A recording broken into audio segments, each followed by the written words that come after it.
All week in every newscast, we are taking your questions about COVID-19, and these are questions we have too, by the way, and the vaccine straight to the experts. Here today is Dr. Todd Ellerin, Chief of Infectious Diseases at South Shore Health. I feel like we don't even need to say that anymore because everybody's so used to you, and we appreciate this entire pandemic, all your time and all your expertise. Let's get right to these emails. Gail writes, quote, I work with several people who had the virus and recovered. They now believe they are completely immune from the virus for their lifetime. Is that true? Well, you guys, I appreciate you too. So what I want to say to Gail is that it is true that after infection, you do have immunity.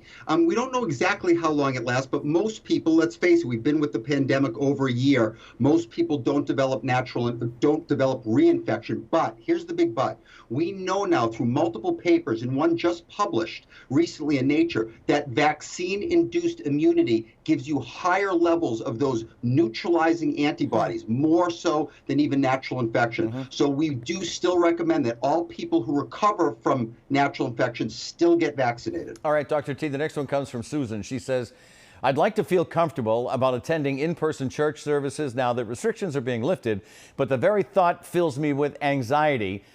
Do you have any tips on how to move forward? Yeah, this is really important. There's a lot of confusion about masking and kind of how we should open up safely. The two best things we can do right now is get vaccinated. That's number 1, 2, and 3. And then the second thing is we still want to have masks either on our face or in our pocket close by, depending on what the guidance is. We're hearing that likely over time the vaccinated people will be able to, safely go unmasked in most settings, outdoors or indoors, but still, a lot of this comes down to the individual. If you want that extra layer of protection, you should be able to wear that mask, and no one should shame you because of that.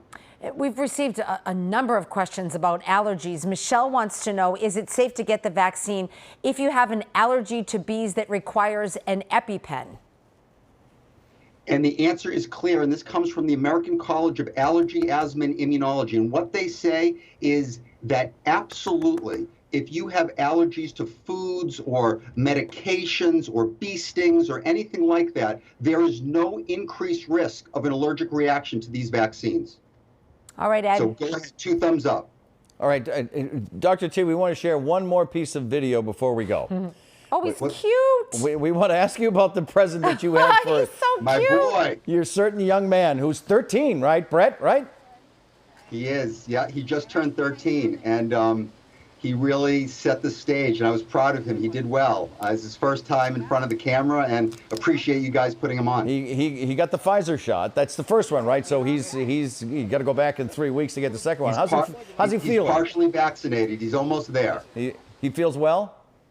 He feels great. He really, I would say 0 symptoms. Didn't have to take any Tylenol or ibuprofen. Yeah, super, super proud of him. Remind everybody that was your birthday present to him. Right. Maria, I knew you were going to say that. We didn't want to have it fall on his birthday, but it just happened to. He's adorable. I'm glad. He's adorable. And you spare no birthday expense, Doc. That's very impressive.